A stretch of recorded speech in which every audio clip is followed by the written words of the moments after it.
In the year 1965, yeah, tell me about it. Email started as a means of electronically sending messages between two people at MIT. Simple messages were able to be sent in the same fashion as leaving sticky notes. The system was very primitive, but later on it evolved into what we know it as today. They called it Mailbox. Later, another program was created called SendMessage. Dumb terminals were used to access the mainframe from work desks by up to 100 users. They had no storage or memory of their own, so they did everything on the mainframe itself. Before internet working began, messages could only be sent to users on the same computer. When systems started to communicate with each other, things got complicated. Well, now, how do we make sure messages are being sent to their intended destinations? We need a new way of addressing them. Ray Tomlinson is credited with inventing what we now know as email in 1972 because of a simple implementation of the @ sign to dictate this user at this computer. John Postel, one of the first users of the system, is quoted as calling it a nice hack. I could walk you through the countless years of history email has, but this isn't that long of a class, so I'll skip ahead some years.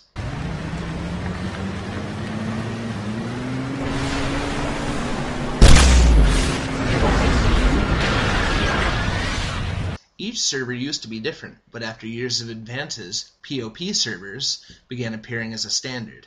It was very important because it allowed mail systems to be developed that worked with one another, making it easier for more and more users to use email. Eventually, this led to the creation of services such as Hotmail on July 4th, 1996, and Yahoo Mail on October 8th, 1997. These new kinds of services gave users their messages available with friendly web interfaces and usually at no cost.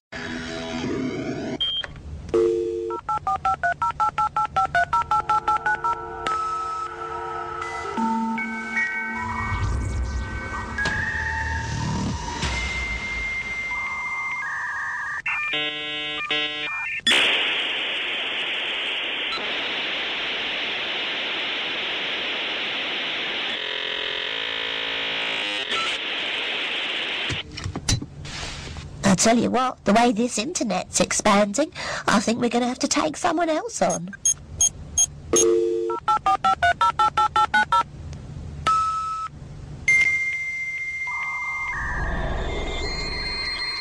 Way back, when the internet was still all shiny and new, well, new to me anyway, and instant messaging was in its infancy, 5 Israelis recognized that many people were online accessing the internet through a non-Unix operating system, and that there was no software that enabled an immediate connection between them. In November of '96, ICQ, the precursor to modern instant messengers, was released. America Online found the technology to be useful and created a similar application which became AOL Instant Messenger.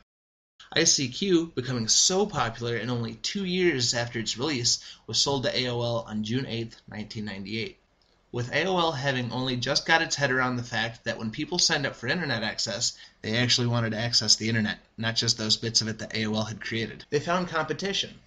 Yahoo released its own instant messenger service on March 9, 1998, calling it Yahoo Pager. So what does this do for us now?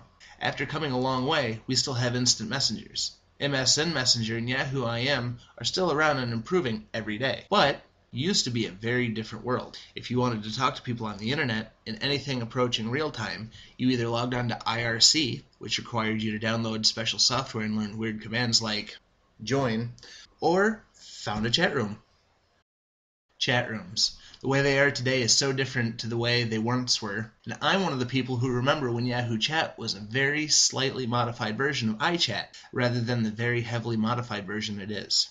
iChat was actually pretty impressive at the time. Most websites did it all in plain HTML, and you had to refresh the page to find out what people said since you would last reload it. Such was the way with the web chat broadcast system, possibly the most popular chat room site on the internet at that point. In 1998, it got bought by Infoseek, who then got bought by the Go Network, who destroyed what was left of WBS. Another casualty of the dot-com fallout, but while it lasted, it was good. As of today, communication through the internet is as easy as signing up for one of the countless networking sites available. One of the first that I know of to be purely networking was Friendster. Introduced exactly 8 years ago yesterday, Friendster blew up on the internet. As of today, the site has over 115 million registered users. Following in its footsteps, several eUniverse employees with Friendster accounts decided to try their hand at a social networking site, and in August of 2003, they launched MySpace. From there, Tom Anderson, MySpace's starting president, became just about everybody's friend, creating a global expanded network. October 28, 2003, while attending Harvard, Mark Zuckerberg created FaceMash, the university's version of another site. The Harvard Crimson, the university's student paper, stated that FaceMash used photos compiled from the online Facebooks of 9 houses, placing 2 next to each other at a time and asking users to choose the hotter person. In January of 2004, Mark launched the Facebook.com.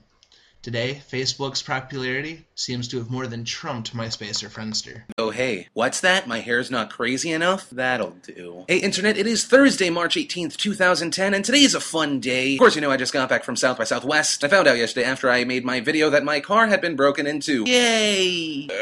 Sadly, I did not leave my car unlocked, so they broke my window to steal my $70 GPS. But you know, I can't complain. But if you work at Satellite, I would like to thank Frank D419. Awesome dude, deserves a raise. For $200, they replaced the window, cleaned all the broken glass on the outside and the inside. So thank you, you made my life a lot easier. And if you actually want to see the video of all the damage and stuff, that's on the Vlogity. If you have no idea what the Vlogity is, it's essentially the ultimate behind the scenes. I post it every day on my personal channel right before this video. So that's kind of fun. Skipping the boring text-based blogs that were common during the history we've covered, we'll just cover, briefly, the more interesting stuff. Blogs became popular around 2005. February of that year, YouTube was founded. It wasn't around until September that the site was launched publicly. People all over the world flocked to these sites to not only share news of what has happened to them in their life, but also to use the services as a means of sending people messages and promote, often shamelessly, their own forms of entertainment. So, where do we go from here? We've come an awful long way from simple post-it style emails to videos, like the one you're watching, on various sites. We have other forms of technology that I haven't even covered here, like voice chat through Skype or Ventrilo, to the countless ways we can communicate through online games, such as World of Warcraft or Call of Duty.